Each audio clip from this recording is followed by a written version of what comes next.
Hello, good day to our reviewers. Welcome to the part two of the rationalization for the mock test 5 of your civil service exam review.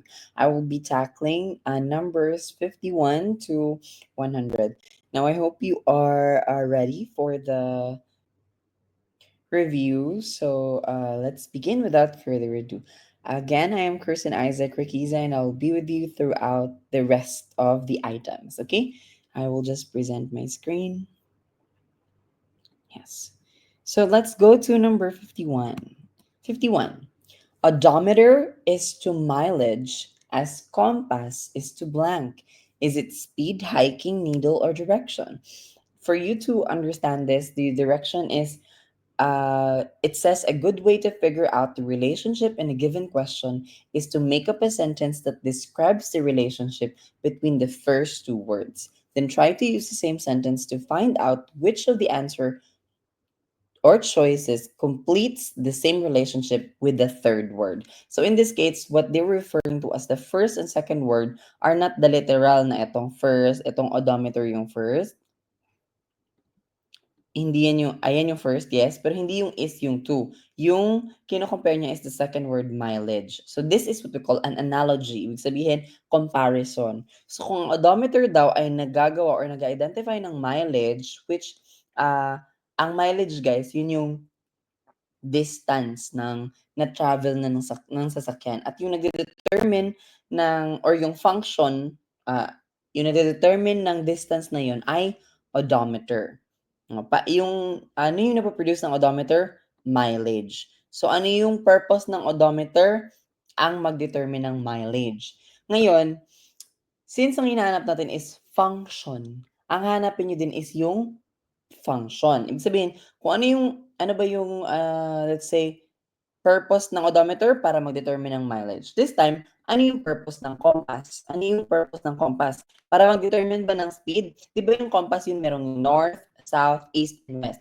Hindi naman po malalaman mo dun yung speed.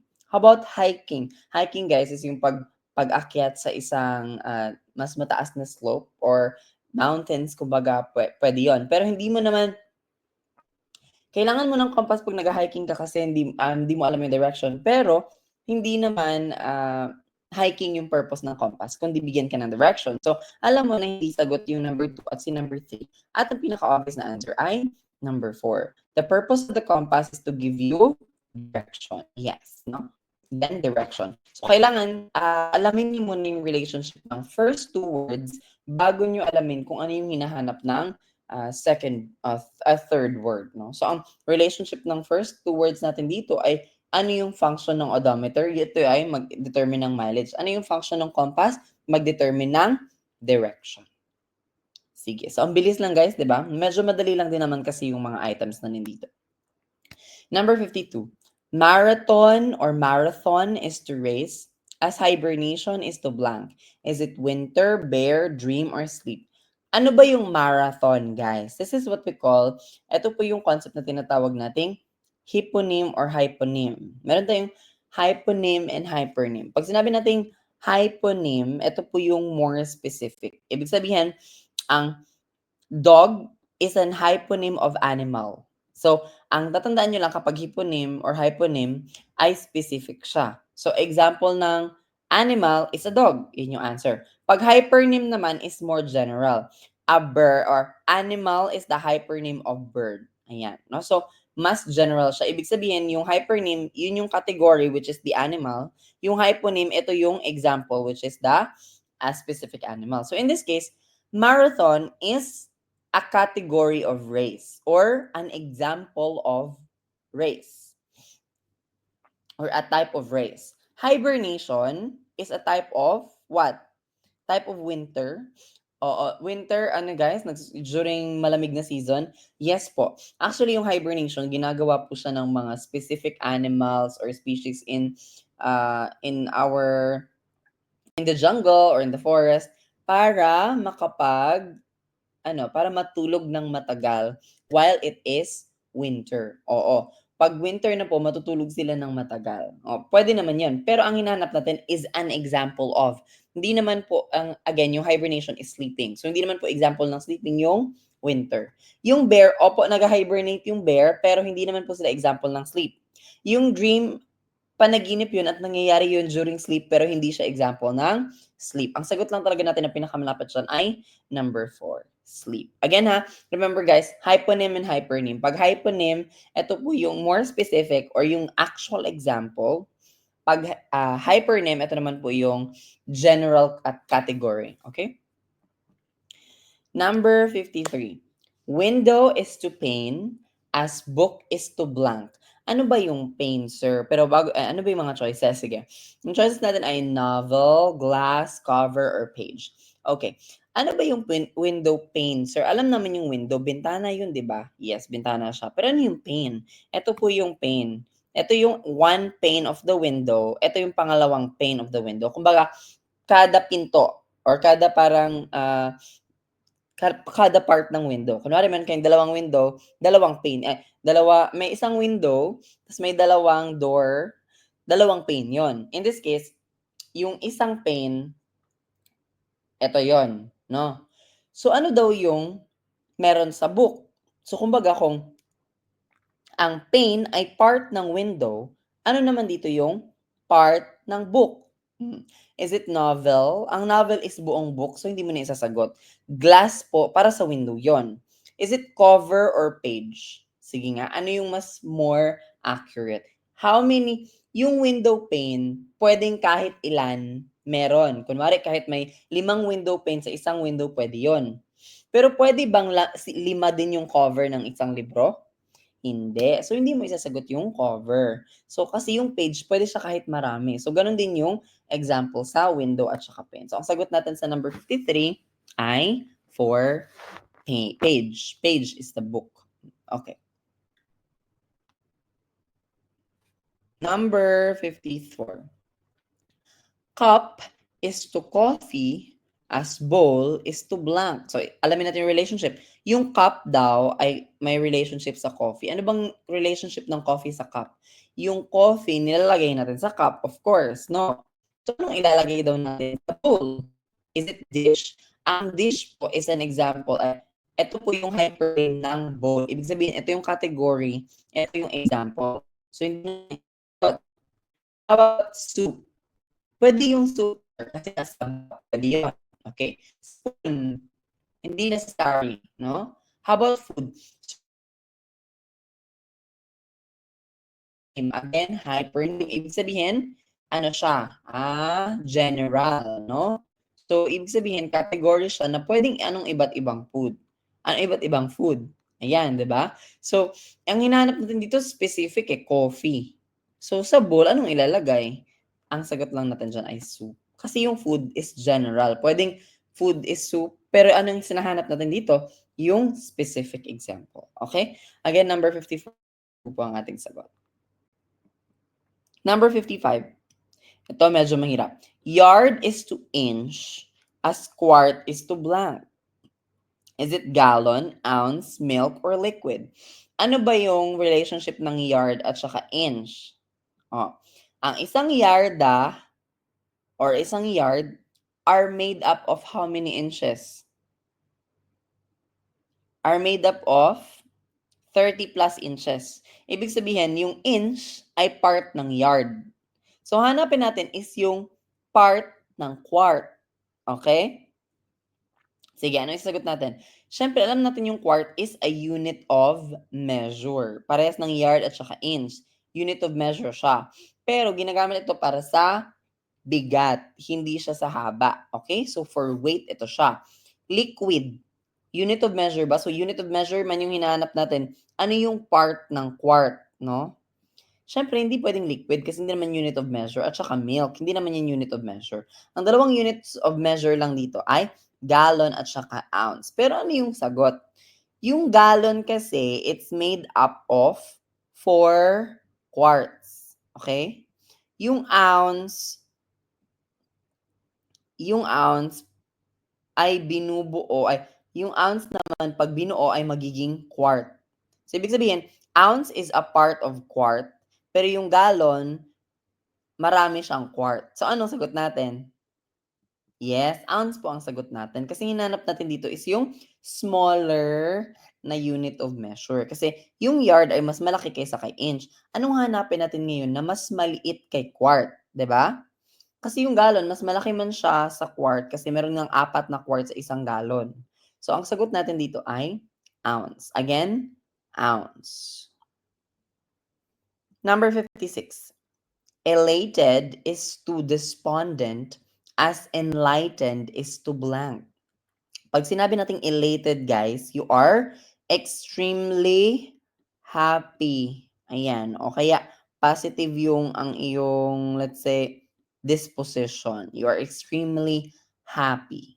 Pag sinabi naman nating despondent, guys, ito ay you are extremely sad. Okay. So, ano yung relationship ng elated at saka despondent?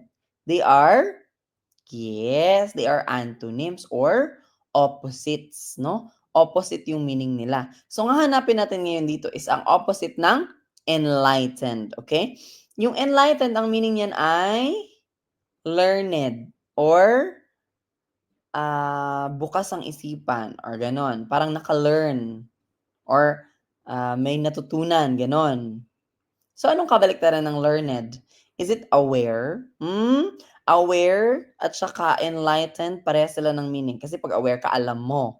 Pag enlightened ka, alam mo din, no? So, evicted na natin yan.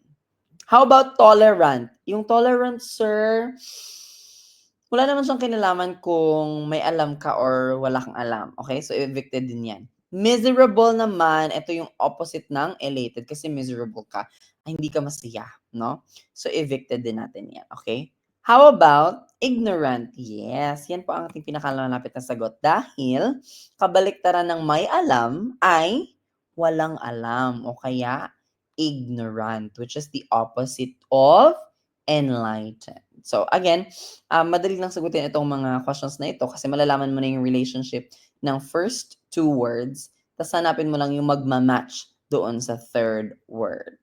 Again, ang sagot natin po na sa number 56 ay number 2, ignorant. Number 57. Optimist is to cheerful. Pag sinabi nating optimist, guys, ito ay positive thinking or positive thinkers. Kumbaga mga positive ang kanilang disposition sa buhay. Okay? Positive siya. So pag positive ka daw, cheerful ka or masaya ka. Ano naman yung pessimist? Sir, yung pessimist po, yung everyone, and pessimist po ay yung kabaliktaran ng optimist. Ang mga pessimists ay negative naman sila or mga negatron. Oo. So, mga nega sila. Ano naman yung, kasi pag positive ka, masaya ka. So, ito ay associated words na parehas ang meaning or kumbaga equivalent ang meaning. Ano naman yung equivalent ng negative? Is it gloomy? Is it mean? Is it petty? Is it helpful? Pag helpful kasi matulungin ka. Hindi naman pag negative ka, matulungin ka na ba yung kabaliktaran nun? Yung kasing kahulugan or parang equivalent nun? Hindi. How about petty? Yung petty kasi yung mga yung grabe yung hatred or kumbaga grabe yung let's say hindi maganda ang kanilang disposition, gano'n, oo. Pero hindi naman lahat ng petty ay negative or yes, petty lahat ng negative pero hindi lahat ng negative ay petty, oo, gano'n. 'Pag mean naman is masyadong maldita, oo. Pero ang hinahanap kasi natin dito puwede yung petty at saka yung mean ha, kasi ano sila what do you call it, parehas sila ng meaning ng negative, parang connotated sila sa negative. Pero kasi ang hinahanap natin is yung katumbas ng feeling, kasi cheerful is a state of being, no? 'Pag mean ka kasi that is an adjective, no? Or kumbaga description words lang. Ito state of being, ibig sabihin kung ano yung nararamdaman. Oh, 'pag mean ka kasi description sa'yo yun. Yung petty din description sa'yo yun. Pero ano yung nararamdaman mo? Yung hinanap natin. Kasi I'm feeling cheerful. Hindi ka naman puwedeng I'm feeling mean. Oh, feeling ko maldita ako, gano'n? Hindi. So, ang sagot lang natin dito guys ay gloomy. Kasi ito lang yung katumbas ng pessimist in the sense na magiging katumbas din ng ating analogy sa first two words. Oo. Sige. Number 58. Reptile is to lizard as flower is to. So, reptile ito ay category or hypernym. Ito, ang lizard naman ay example ng isang reptile. So, ano yung hinahanap natin? Example ng flower. Okay, is it petal, stem, daisy, alligator? Siyempre, alam mo na, hindi mo na isasagot yung alligator. Kasi yung alligator, guys, yun yung reptile din yun siya, guys. Ano man yan? Ano yan? Ang tawag dyan? Si Lolong yan. Oo. Yung petal is a part of a flower. Part ba ng reptile yung lizard? Hindi naman. It's an example of. So, hindi mo isasagot yan. Yung stem naman is also a part of a flower. So, hindi mo din yung sasagot. So, alam mo na ang example of a flower is a daisy. So, this is a perfect example of hypernym and hyponym. So, in this case, hypernym ng reptile yung lizard. Flower naman is more general. Tapos ano yung specific example? Daisy. Again, daisy. Number 59. Play is to actor as concert is to blank. Is it symphony, musician, piano, percussion? Oh.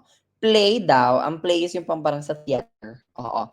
Sa theater, may gumaganap na actor. Okay. So sa concert, sino naman yung gumaganap doon? Siyempre yung symphony, product yun ng concert, pero hindi siya yung gumagawa ng concert. Sino yung gumagawa ng concert? Yung piano ba? Piano at saka percussion, kaya pa silang instrument. Percussion instrument, ibig sabihin ganyan. Or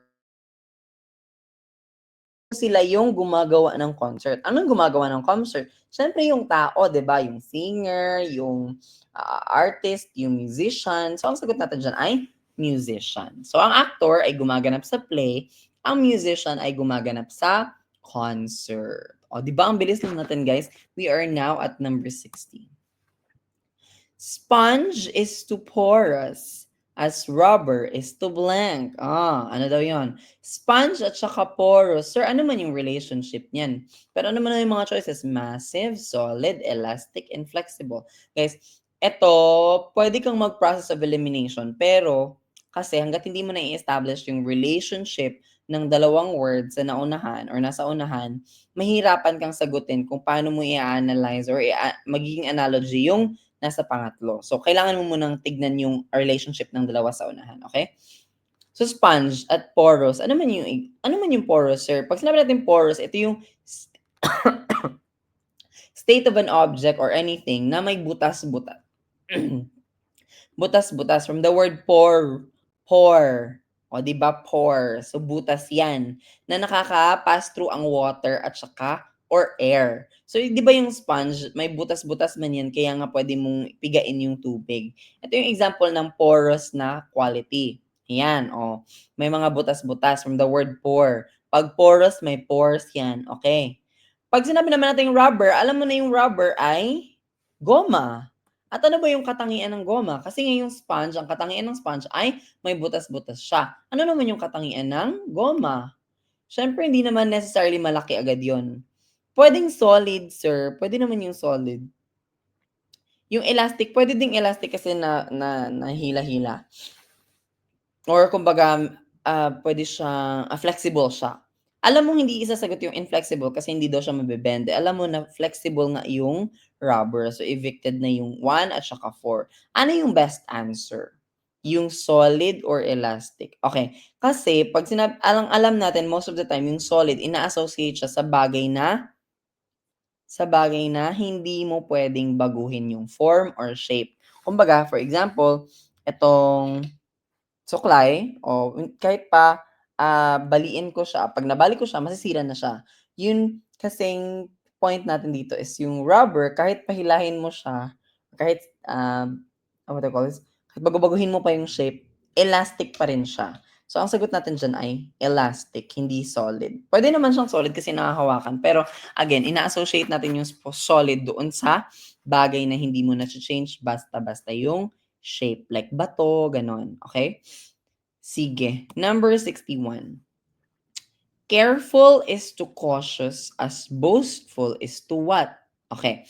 Yung careful or maingat ay katumbas ng cautious na maingat din. So, parehas sila ng meaning. So, ibig sabihin they are synonyms. So, madali na lang. Ang hinahanap natin ngayon ay synonym ng boastful or mayabang. Okay? Pag boastful, mayabang.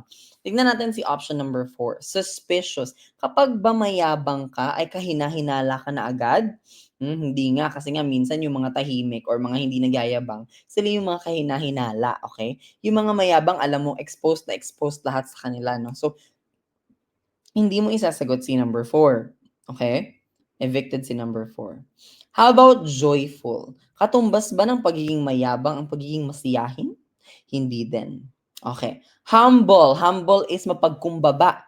Ay, magkabaliktaran yun sa mayabang. So, evicted din yan kasi ang hinahanap natin ay synonym. Okay? So, anong pinakamalapit, guys, sa boastful? Of course, it's very obvious. Arrogant, no? Arrogant or mayabang din or baga hindi mapagsabihan. Okay? No? Arrogant. Yan. So, ang sagot natin sa number 61 ay 1, arrogant. Okay? Wait lang, guys. I'm just tingnan natin muna kung na-record pa siya. Okay, let's proceed to number 62.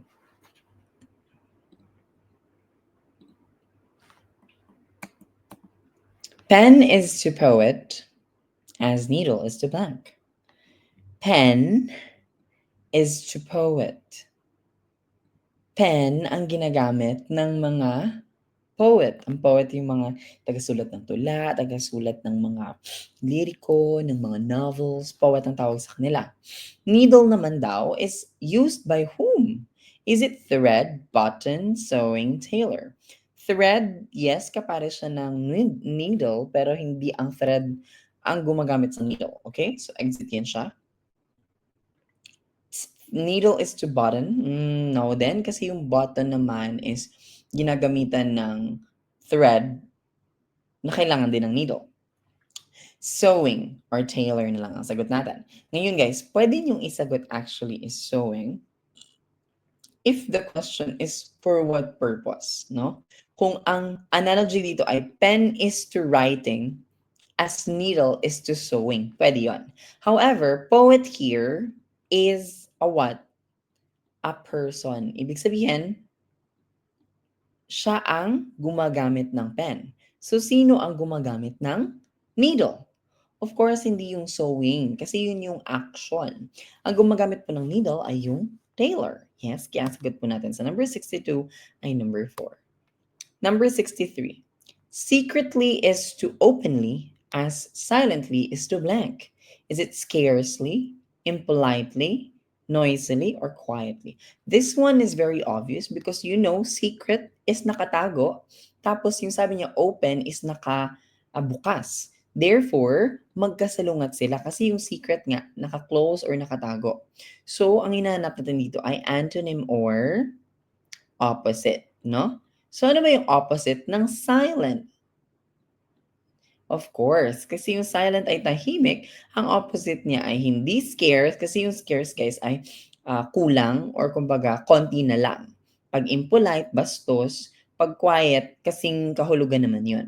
So, ang sagot natin dyan ay noisily, of course. Kabaliktaran ng silent ay noisy or maingay. Now, let's proceed to number 64. Mabilis lang tayo guys talaga, no? Kasi medyo madali lang naman yung mga questions. Embarrassed is to humiliated as frightened is to blank. Is it terrified, agitated, courageous, or reckless? As you know, embarrassed is nahiya. Humiliated, napahiya. Ibig sabihin, they are equivalent or synonyms. So, di ba? So, ibig sabihin, pareha sila ng meaning. Yes. So, ano naman yung parehas na meaning ng frightened? Pag sinabi nating frightened, guys, ibig sabihin, you are takot or afraid or basta natatakot ka. So, ano sa dyan yung pinakamalapit? Is it reckless? Pag sinabi nating reckless, guys, ibig sabihin, hindi ka maingat, no? Masyado kang, wala kang pakialam. Kumbaga, kung ano na lang pinagagawa mo, hindi ka maingat. So, hindi naman, pag takot ka, mas nagiging maingat ka, di ba? Kasi nga natatakot ka. So, hindi naman reckless yun. Frightened, courageous. Pag courageous, matapang. Eh, takot ka nga. So, kabaliktaran yun. Ang hinahanap natin is synonym. So, evicted na din yan. agitated. Pag sinabi natin agitated, hindi ka mapakali, no? So, pag takot ka, hindi ka agad mapakali. Yung iba pag natatakot nagbe-behave na lang, no? So, hindi din yan sagot. Ang synonym lang po ng takot dyan ay terrified. So, ang sagot po natin dyan sa number 64 ay terrified. No? Terrified, takot. Again, terrified, takot. Number 65. Pride is to lion, as shoal is to blank. Ha? Anong sagot natin? Is it teacher, student, self-respect, or fish? Actually guys, kahit hindi mo pa alam yung tamang sagot dito, malalaman mo sa options. Teacher, student, and self-respect, parang ibang-iba siya sa fish. Eh, yung kinukompare sa pride is lion. Oo. So, alam mo na, ang sagot is fish. Pero, ano yung relationship pa, sir? Kasi yung pride, hindi necessarily pag prideful ka or kumbaga mataas yung pride mo ay kino-compare ka sa lion. Ang ibig sabihin ng pride dito is a group of lions. Correct. Pag group of lions, ang tawag sa kanila ay pride. This is what we call a collective noun.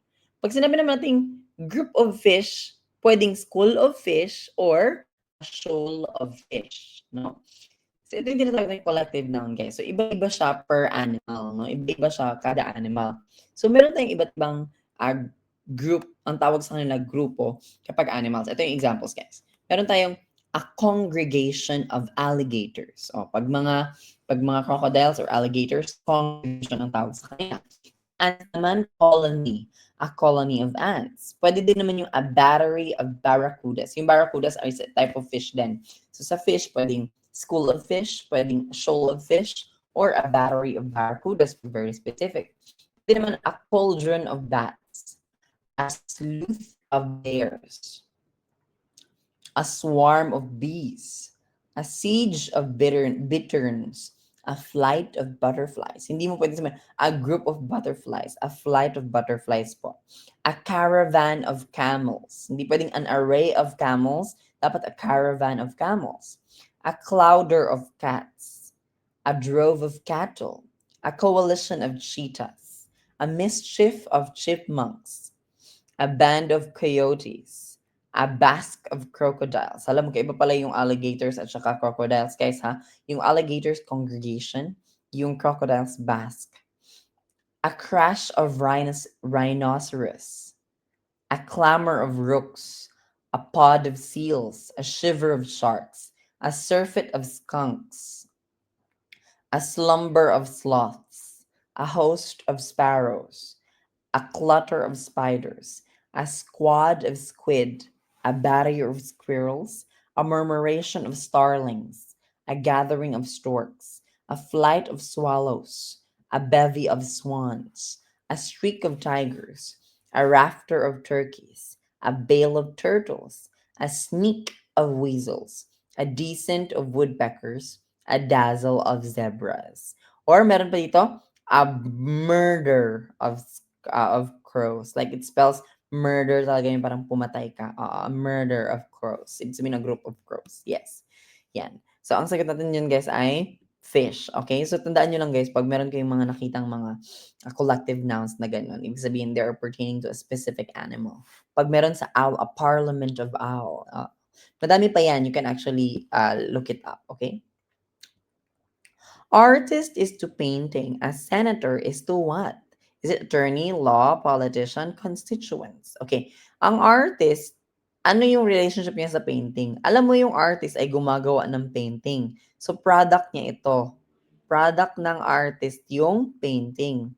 So, kung ang product ng artist ay painting, ano naman ang product ng senator? Siyempre hindi pwedeng attorney kasi hindi naman senator yung gumagawa ng attorney. Hindi din pwedeng constituents kasi mga katrabaho nila yon.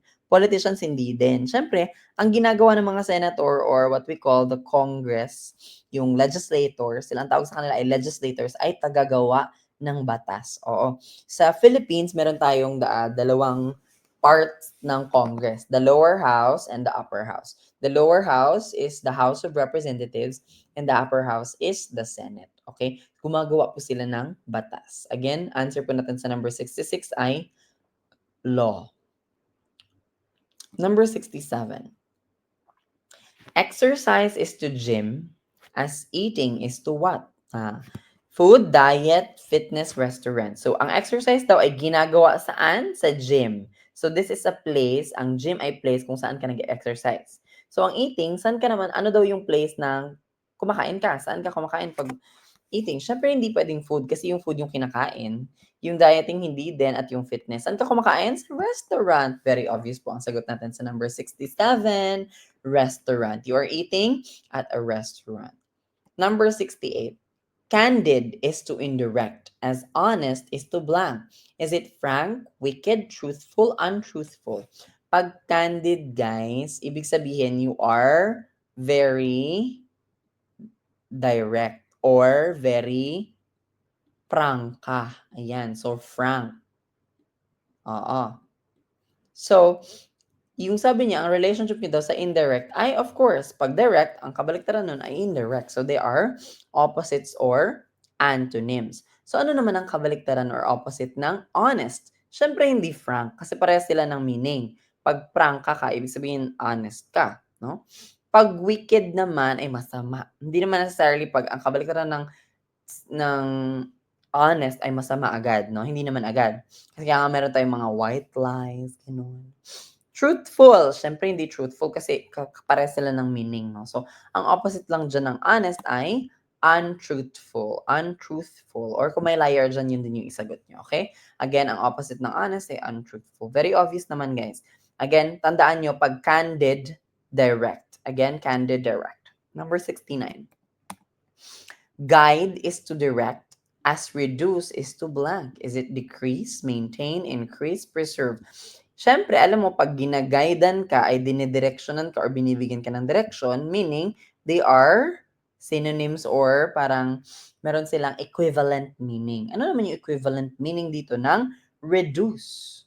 Siyempre, hindi preserve. Kasi pag preserve, ibig sabihin, panatiliin. Ganon din yung maintain. So, evicted na yan. Kasi, ang ibig sabihin ng reduce ay bawasan, no? Decrease. So, siyempre, alam nyo na yung increase ay kabaliktaran ng bawasan kasi dadagdagan yun. Ang sagot lang dito sa number 69 ay, yes, you are correct. Decrease po tayo sa number 69, bawasan or decrease. Number 70, or is to rowboat as foot is to blank. Is it running, sneaker, skateboard, jumping? Ang or, guys, ito yung paddle. Or kumbaga yung ginagamit para mapatakbuhin yung boat. Yun bang kung nakapanood na kayo ng Moana, yung hawak ni Moana para magsagwan. Oo, sagwan pala yan. O, in Bisaya, we call that bugsay. Oo. Yan po yung bugsay. Ano yung purpose ng paddle sa rowboat? So, yung paddle, para gumalaw yung rowboat. Ginagamit yung paddle or yung pad or para gumalaw yung rowboat. Saan naman ginagamit yung foot? Ginagamit yung foot para gumalaw yung running? Siyempre hindi. Ginagamit yung foot para gumalaw yung sneaker? Ginagamit yung foot para tumalon?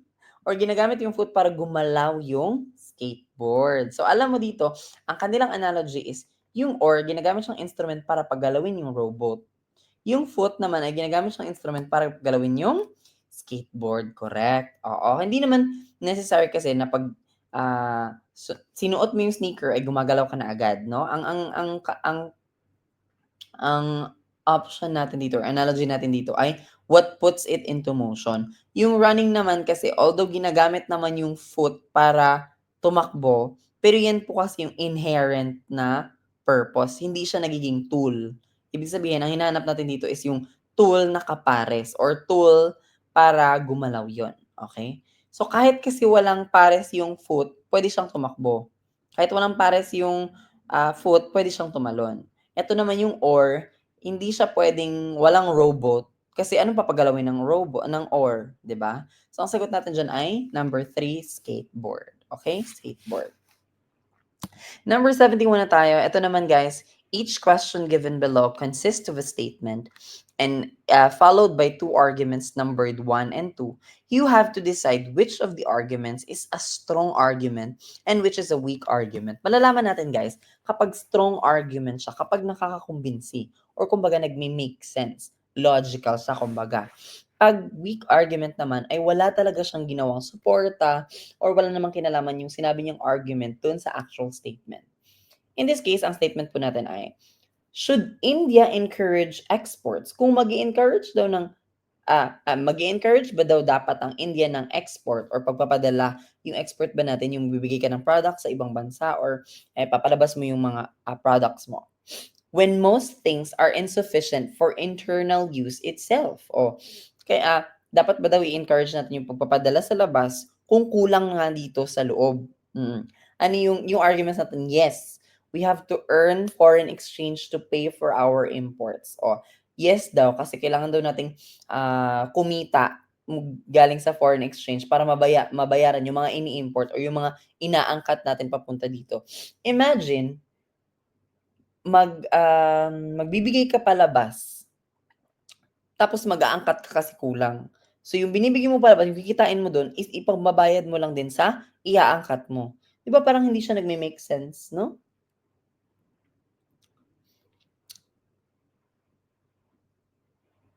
Mm. How about number 2? No, even selective encouragement would lead to shortages. Ayan, sabi niya hindi daw kasi kahit daw, iilan lang yung export, magli-lead pa rin daw yun sa shortage or pagkukulang. So, anong sagot natin dito?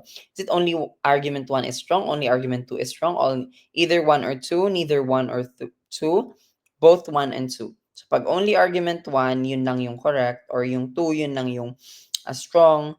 Either, ibig sabihin nasa kanilang dalawa. 'Pag neither, wala sa kanilang dalawa. 'Pag both, of course, silang dalawa. Siyempre guys, very obvious na ang sagot natin diyan ay hindi number 1 ha, number 2 po. Again, number 2 po. Again, number 2 po.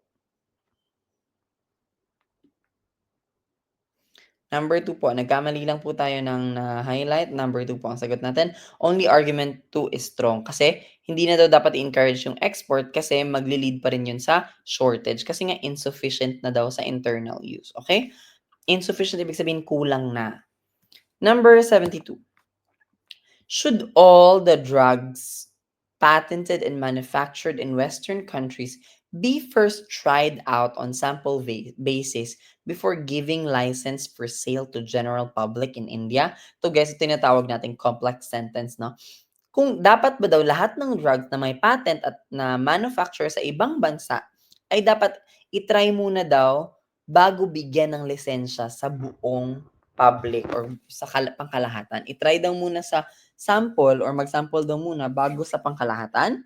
Is it yes? Kasi many such drug require different doses and duration for Indian population and hence it is necessary?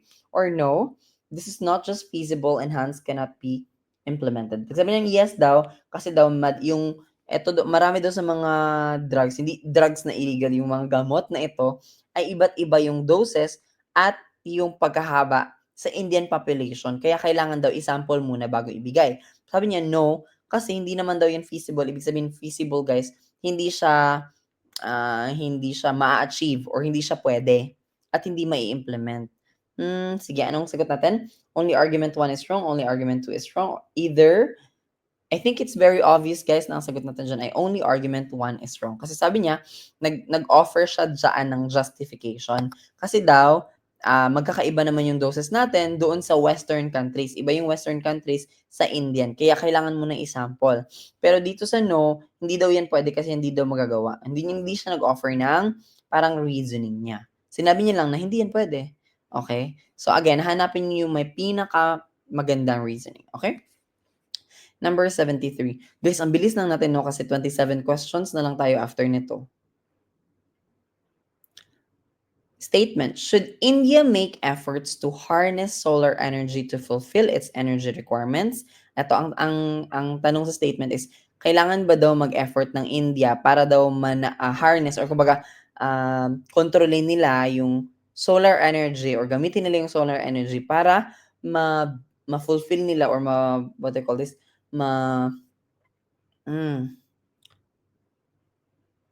Mapunan nila yung energy or kulang nila sa kuryente.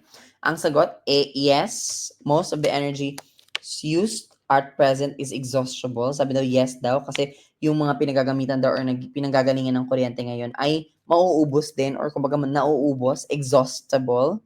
Or two, no, harnessing solar energy requires a lot of capital which India lacks in. Wag daw, hindi na daw kailangan kasi wala daw, or wag na daw kasi wala namang capital yung India kasi kailangan ng malaking capital para gumawa or para gumamit ng solar energy at wala daw capital yung India. So, anong sagot natin dyan? I think it's also very obvious na hindi naman sinabi doon na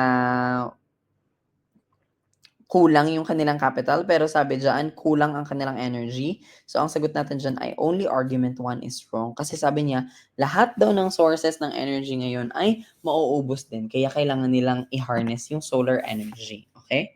Sagot natin sa number 73 ay number 1. 74. Should there be students' union in college or university? Kailangan ba daw magkaroon or dapat ba daw magkaroon ng union ng students sa mga universities? Arguments, no, because this will create a political atmosphere in the campus, or yes, because it is very necessary for students are future political leaders. Okay, sige. So no daw kasi gagawa daw yun ng magkakaroon daw ng political atmosphere sa campus. Or yes daw kasi kailangan yun kasi yung mga students na yan daw ay mga future leaders. Sige, anong sagot natin dyan guys? I think it's also very obvious na no, kasi gagawa ito ng political atmosphere in the campus. Kung magkakaroon ng political ambience or magkakaroon ng politics sa loob ng campus. So, parang okay naman yung argument niya, no? Kasi sabi niya, oo nga, magkakaroon ng political atmosphere yung campus, dapat nga siya haven for learning yung college and university. Pag yes, it is very necessary because students are political leaders.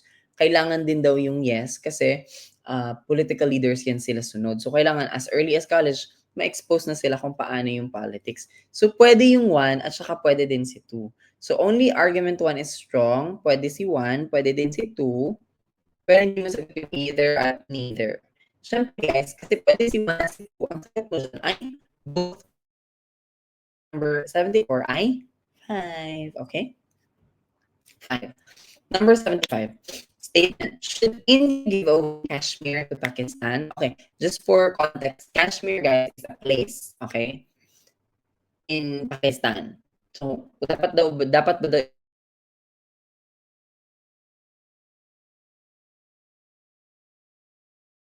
foreign exchange for India. Wag daw ibigay kasi maganda daw yun na state tapos madaming foreign exchange na binibigay or na-earn para sa India. Or 2, yes, because this will settle conflicts. Is it? Okay. Only argument 1 is strong, only argument 2 is strong, neither 1 or 2, either 1 or 2, or neither 1 or 2, or both 1 and 2. Sige. Guys, yes, pwede po yung reasoning ni number 1, strong argument siya kasi maganda siya. Tapos madami siyang benefit kaya hindi dapat ibigay. So pwede yun, nagbigay siya ng reasoning at logical din siya. Number 2, yes, because this will help settle conflicts. Pwede naman siya na argument guys kasi para daw hindi na magkaroon ng hidwaan or mga conflicts.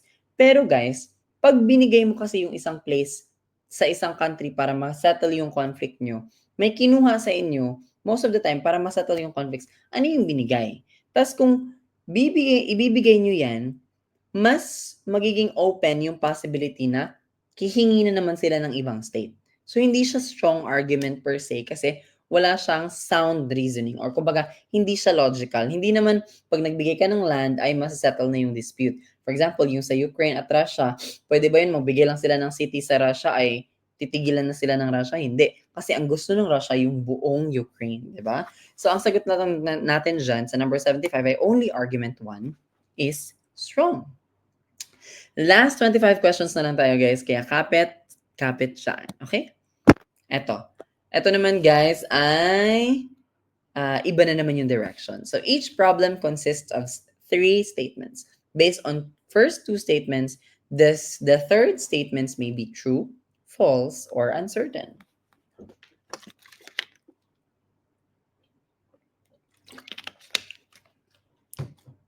Sabi, Tanya is older than Eric. So, ito si Tanya. Mas matanda daw siya kay Eric. Okay. Cliff is older than Tanya. So, si Cliff, mas matanda daw siya kay Tanya. So, Eric is older than Cliff. So, si Eric daw ay mas matanda kay Cliff.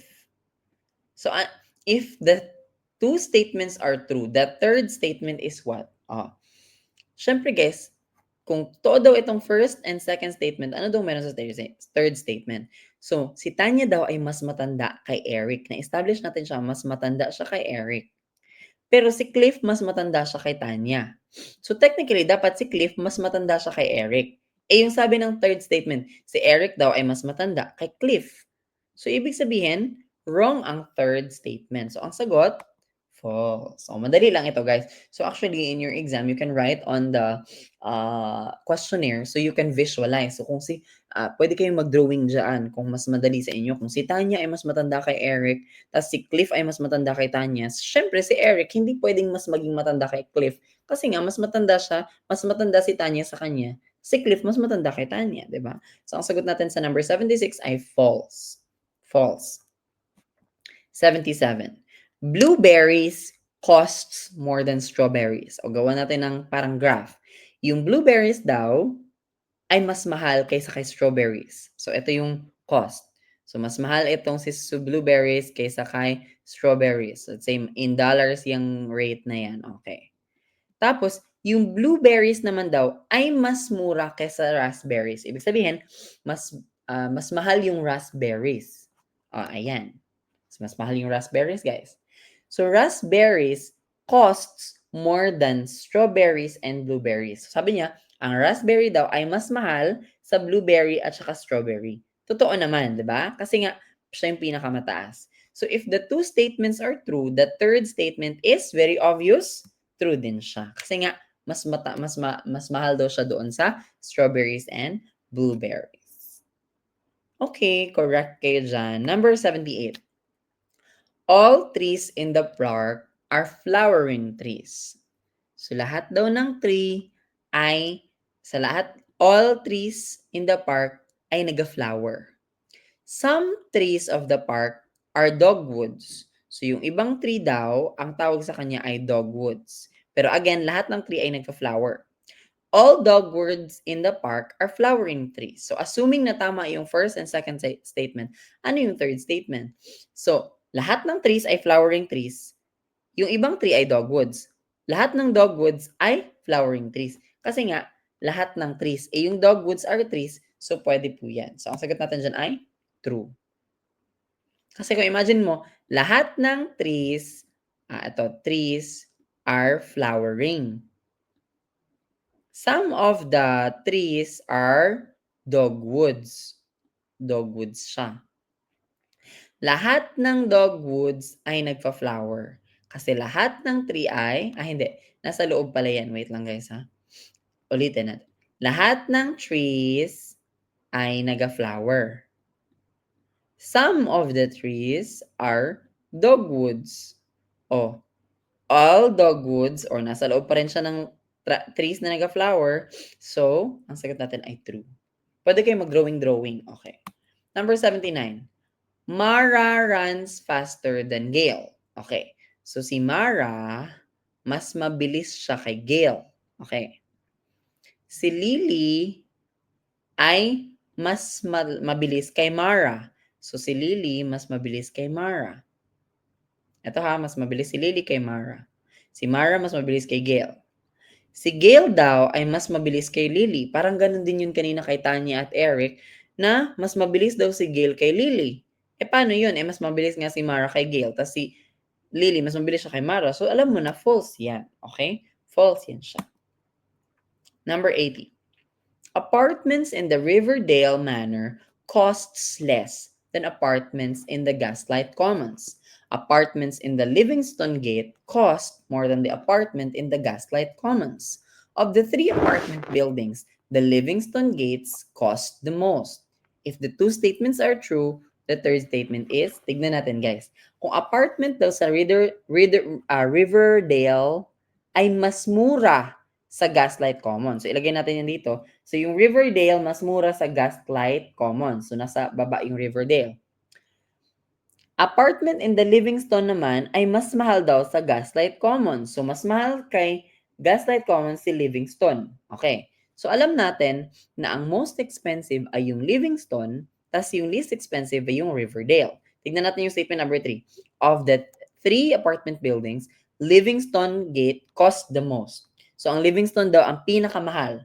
Yes, tama po ang ating third statement. Ang sagot natin dyan ay true. No? So, guys, i-drawing nyo lang talaga guys para hindi kayo maguluhan. Number 81 na tayo, last 20 questions. And I think, tingnan naman natin guys kung nagre-record pa ang ating recording. Yes, it's still recording po. Okay. Which word does not belong with others? Ito naman, hanapin nyo lang yung odd one out or ano yung naiiba. First is parsley, basil, dill, or mayonnaise. Guys, yung parsley, guys, isa po siyang type of herb na ginagamit or herb na nilalagay po siya sa food. Pang topping, ganon. Ganon din po yung basil. Actually, right now, I'm in Thailand. Most of their food ay merong pong basil. Herb din po yan siya. Or herb. Herb din po yan siya. So, basil at parsley ay herb. So, alam mo na agad na parehas sila ng meaning. So, kahit pa hindi mo alam yung meaning ng dill, alam mo na yung mayonnaise, yung naiiba. Kasi yung mayonnaise, hindi naman siya herb. Made of ano man yan siya, eggs and other stuff. So, hindi siya herb. So, ang sagot natin dyan ay mayonnaise. Pero po, para din malaman yung dill po, yung dill, ay example din po siya ng herb or parang dahon din siya. Okay? So, ang naiiba po sa number 81 ay for mayonnaise. 82. Which word does not belong with the others? Inch, ounce, centimeter, or yard. Actually guys, medyo mahirap ito kasi lahat po iyan ay pinatawag nating unit of measure. Kumbaga, ginagamit para ma-measure ang isang bagay or ibang bagay. Okay? So, alam mo na unit of measure yan lahat. Ano yung naiiba? Yung inch kasi ginagamit siya para sa haba or sa length. Yung centimeter, ginagamit din siya sa haba or sa length. At yung yard, haba at length na siya. Yung ounce naman guys, ginagamit siya para sa bigat, okay? Or sa weight, no? So, ang sagot lang natin siya na iiba ay ounce. Kasi yung inch, centimeter, at yard, lahat po sila ay nagde-determine ng haba at hindi po ang bigat. Guys, ang bilis natin guys, number 83 na tayo. Ano naman yung naiiba? Tire, steering wheel, engine, or car. Okay. So, yung tire, alam mo yan, ay gulong. Okay. Parte yan ng car. Yung steering wheel, yun bang ginaganyan-ganyan ng driver ko, din yung steering wheel. So, alam mong part din yan ng car. Yung engine is yung makina or yung nagpapatakbo sa car. So, alam mong part din yan ng car.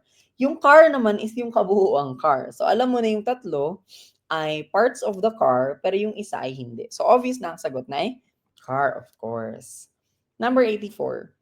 Which word does not belong with others? Tulip is a type of flower. Okay? Isa po siyang type ng flower. Tulip, yung parang pag ganun yung form. Rose is a type of flower. Isa din siyang type ng flower kasi yun yung pinakamaganda daw. Oo. Daisy is a type of flower. Yung bud naman po is a type, hindi po siya type ng flower, part of a flower. Ibig sabihin yung bang hindi pa bumubuka na flower. Opo, yan po yung bud. Ibig sabihin part siya ng flower and ibig sabihin siya din yung naiiba. Number 85 na tayo guys. 15 questions left. Rice, sourdough, pumpernickel, or loaf? Alam mo na yung sourdough ay tinapay. Alam mo yung loaf ay tinapay. So, kahit hindi mo pa alam yung meaning ng pumpernickel, pero alam mo yung rye, di ba yung rye yung ginagamit nila para umalsa? Or parang it's made of bread, it's made of wheat. Wheat, oo. Pag ginagamit nila, pampaalsa ng mga bread. So, kahit hindi mo alam yung meaning ng pumpernickel, pero alam mo yung sourdough ay tinapay at yung loaf ay tinapay, at yung rye naman ay hindi naman siya tinapay, pero ginagamit siya pampaalsa ng mga tinapay, alam mo na yung naiiba. Which is rye. Number 86. Which does not belong to with the others? Guitar, flute, violin, cello. Ang guitar po ay may strings. Okay? Ito po ay, it's string instrument. Ang flute po ay yung ginagamitan ng wind or kumbaga hinihipan, ito po ay tinatawag na wind instrument. Violin, meron din po siyang strings. Cello, meron din po siyang strings. So, guitar, violin, at cello may mga string. Isa lang yung wala, which is flute. Obvious na hindi siya, siya yung naiiba. Sana ganito lang yung question sa service, no? Dali lang masagot. 87. Ano yung iba? Dodge, flee, duck, avoid. Yung dodge ay umiwas. Nang siya ng avoid. Pag duck naman ay yung, ano tawag, parang yuko ka something. So, iiwas ka din, no? So, ang naiba lang dyan yung flee. Ang flee, ibig sabihin ng flee, guys, ay pagtakas. Oo, pagtakas lang siya. So, very obvious naman yung mga options kasi alam mo na yung mga meaning. 88. Which does not belong with the others? Branch, dirt, leaf, root. Alam mo yung root at leaf ay part ng plant. Yung branch din ay part ng plant.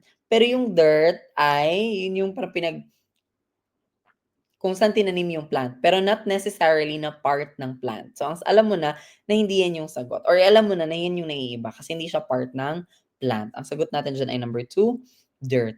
Last 12 questions na lang. Ang bilis-bilis natin. 89. Which word does not belong with the others? Street, freeway, interstate, expressway. Sir, ang hirap naman yun. Sir, hindi ko alam yung difference. Actually, medyo mahirap nga siya, guys. Kasi lahat po ng ito ay daanan. So, mahirap ano yung naiiba. Yung expressway po, interstate at freeway, dinadaanan po siya ng car. Ibig sabihin, yun bang main road, highway siya, at doon, sa high-speed way. Ibig sabihin, hindi tao yung naglalakad, kundi mga cars yung dumalakad. Pero 'di ba yung street, pwede siyang maliit na street or sa Osmeña Street pwede ka lang do'n maglakad. So, in comparison to all the others, yung street po yung pinakamaliit and therefore siya po yung naiiba. Number 90.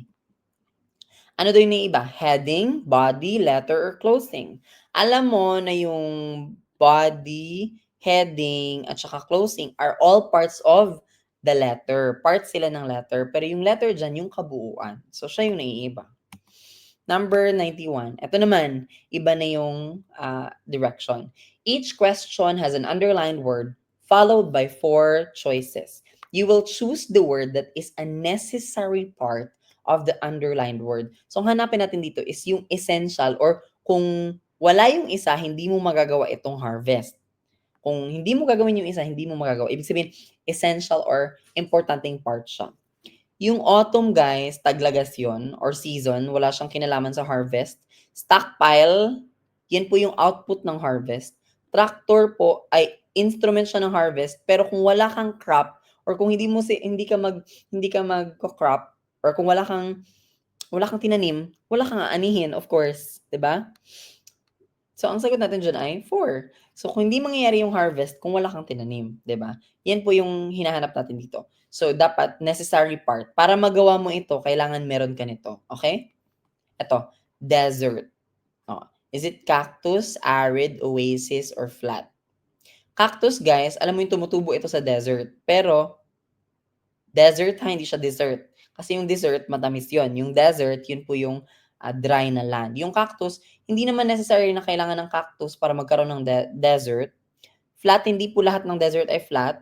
Hindi po, ang oasis po, ito po yung ang oasis is yung tubig or kumbaga parang sanctuary or parang safe place sa gitna ng desert. Kumbaga, sa gitna ng kainitan, meron doong tubig na pwede mong inumin. Pero hindi lahat po ng desert ay merong oasis.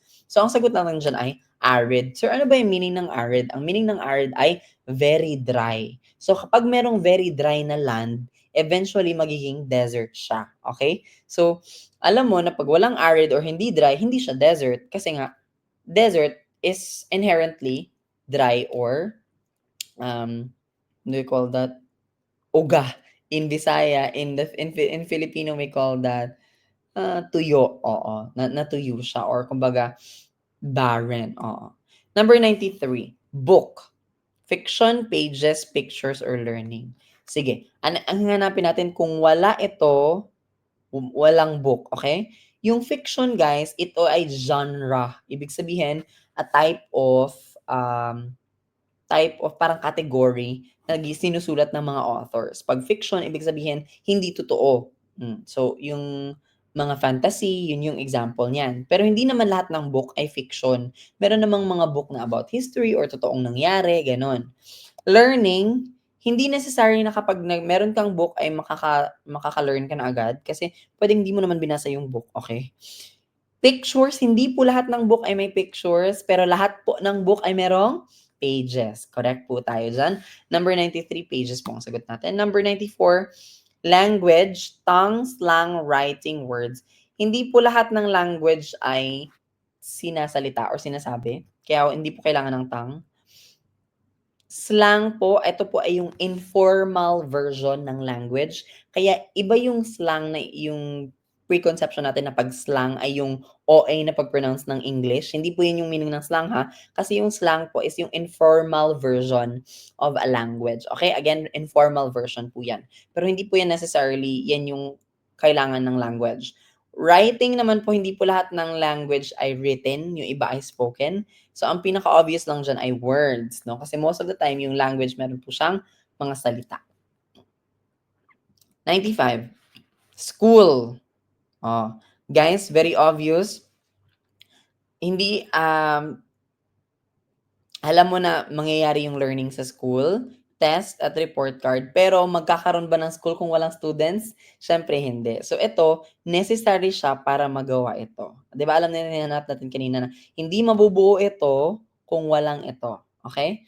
Hindi naman, pwede naman maging school pa rin kahit wala yung report card, test at learning kasi product na yun ng school kapag may students. Pag walang student, wala din yung report card, test at learning. Okay? Number 96, pain. Cut, burn, nuisance, or hurt. Pag cut, guys, syempre yun yung parang nahiwaan ka. Burn is nasunog. Yung nuisance or nakakainis or kumbaga parang uh, samok-samokra in Bisaya we call that. But in Filipino, ano bang tawag dyan sa Tagalog? Bang panggulo lang, oo. Wala naman po siya. Ang pinakamalapit lang talaga diyan ay hurt. Kasi pwede naman yung cut at burn, parehas lang sila. Pero yung kung hindi ka na-hurt, walang pain. Kung hindi ka nasaktan, walang sakit, 'di ba? Oh, char. Okay, number 97, gala. Gala po pa-pronounce or gala. Gala pag-pronounce. Ano ba yung gala, guys? Tuxedo, appetizer, orator, or celebration. Very obvious. Pwede kang magkaroon ng gala kahit walang tuxedo. Pwede kang magkaroon ng gala kahit walang appetizer. Pwede kang magkaroon ng gala kahit walang orator. Pero hindi ka pwedeng magkaroon ng gala kung wala kang sineselebrate. Ang sagot natin dyan ay celebration. Number 98, monopoly, gigantic, rich, exclusive, or corrupt. Alam mo yung gigantic malaki, pero yung monopoly from the word mono, ibig sabihin, only one or isa lang yung may-ari and therefore it is exclusive, no? Number 99, band, teach, guitar. Band, teacher, song, strings. Ano yung nasa options na pag wala yung nasa option ay hindi mabubuo yung guitar. Alam mo na yung banda ay binubuo ng guitar, so baliktad yun. Teacher naman, wala yung kinalaman at songs. Pero ang hindi mabubuo or hindi makakagawa ng guitar kapag walang strings. So, ang necessary na part, again, ang hinanap mo ay part. Necessary na part ng guitar ay strings. Number 100 na tayo, guys. Ano yung necessary part ng election? Walang election kung walang, syempre, voter. Okay? And that ends our rationalization for the mock test 5 for your civil service exam review. Hoping and praying for your 100% passing rate. So good luck in your upcoming exam. Aja! Goodbye, guys!